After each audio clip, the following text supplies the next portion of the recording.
Cerita dimulai ketika pria dengan hati-hati mengamati kulit ini. Lalu dia gosok sebentar, mencabut sehelai rambutnya, menatapnya seolah dia sudah mendapatkan jawabannya.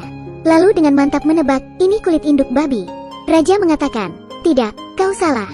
Kemudian seorang pria muncul dengan kepala tegap tinggi. Sang putri tampaknya sangat tidak menyukainya. Karena barang siapa yang bisa menebak kulit hewan apa itu, raja akan menikahkan sang putri dengan orang itu. Pria itu tampaknya seorang profesional.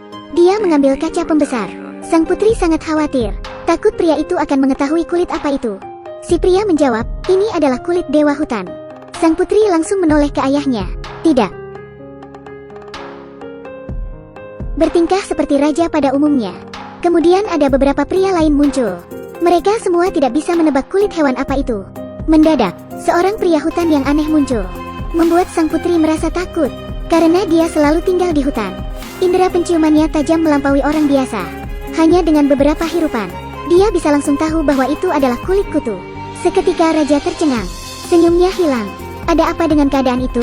Bagaimana kulit kutu bisa sebesar itu? Ceritanya dimulai saat beberapa tahun yang lalu. Sang putri sedang duduk di tengah panggung untuk memainkan alat musik. Meskipun dia menarik, tapi penonton berpikir putri seperti orang bodoh.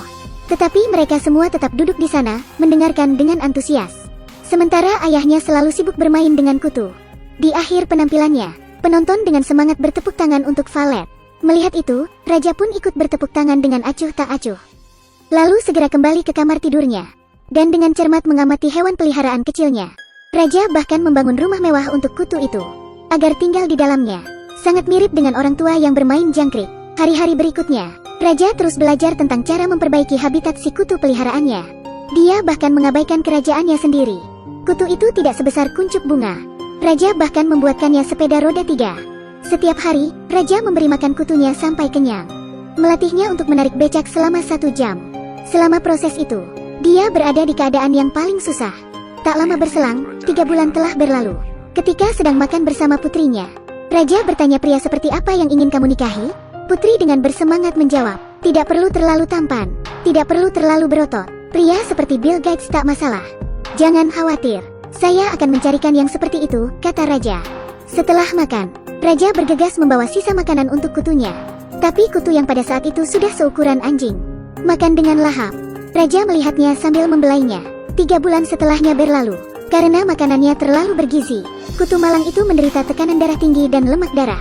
Bahkan organnya memburuk. Si dokter yang memeriksanya melangkah mundur karena takut ketika melihat kutu itu. Karena kutu itu, ukurannya sudah setengah dari kerbau. Melihat makhluk seperti itu, Tuhan pasti menyesal telah menciptakannya. Setelah kutu itu mati, raja merasa kehilangan seperti keluarganya telah pergi. Dia memeluk kutu itu, lalu menangis terseduh-seduh. Karena dia ingin selalu mengenang hewan peliharaannya. Raja mengupas kulitnya saat ingin membantu putrinya memilih suami. Dia memberitahu setiap pria di kerajaan, siapa yang dapat menebak hewan apa itu, raja akan memberikan putrinya untuk dinikahi sebagai hadiah. Segera itu, kabar tersebar dengan cepat. Setiap pria, tua atau muda, berpartisipasi. Tapi tidak peduli apa yang mereka katakan, jawaban mereka semua salah. Sang putri tidak bisa menerima kenyataan bahwa pria hutan ini telah mendapatkan jawabannya. Putri berlari ke teras untuk melompat, tapi dengan nasihat ayahnya, Valet tidak punya pilihan selain mengurungkan niatnya. Putri sebenarnya sangat enggan dibawa oleh pria hutan itu. Pria hutan membawa sang putri menuruni tebing. Karena takut putri akan terjatuh, sang putri memegang erat-erat leher pria hutan itu. Sejujurnya, pada waktu itu, sang putri sedang dalam perjalanan menuju rumah pria hutan. Kenyataannya tidak ada jalan keluar. Ketika mereka tiba di rumah, di sana ada 4 kamar tidur, 1 ruang tamu dengan peralatan yang diatur secara unik. Setiap inci tempat itu membuatnya merinding. Sesampainya di kamar tidurnya, di sana tidak ada apa-apa selain tulang belulang yang berserakan di tanah. Sekarang Valet mulai merasa takut mati. Lahir dengan keadaan istimewa di kerajaan, bagaimana dia bisa hidup seperti ini? Di tebing di mana burung bahkan mau untuk buang kotoran. Di situ Valet meringkuk di lubang kecil, dengan wajah putus asa, yang lebih membuatnya terpuruk. Putri berpikir, apakah pria hutan memang berpikiran sesederhana itu? Dia tidak menunjukkan gairahnya. Ketika dia ingin menyenangkan dirinya, dia menyeret putri ke dalam gua untuk melakukannya. Suatu hari, dia melihat harapan di seberang tebing. Harapan itu muncul dari mereka semua si pemain sirkus. Gadis itu merasa sangat kasihan pada Valet, meminta anaknya menyelamatkan Valet dengan tali. Anak itu membawa Valet dengan tali menyeberangi tebing. Tapi diketahui oleh indera penciuman pria hutan yang sangat sensitif. Pria hutan mengejar mereka, tapi mereka berhasil memotong tali tepat waktu. Pria hutan itu jatuh ke dalam jurang yang tak berujung. Mereka dengan senang hati berpelukan. Kemudian Valet dengan senang hati pulang dengan kereta.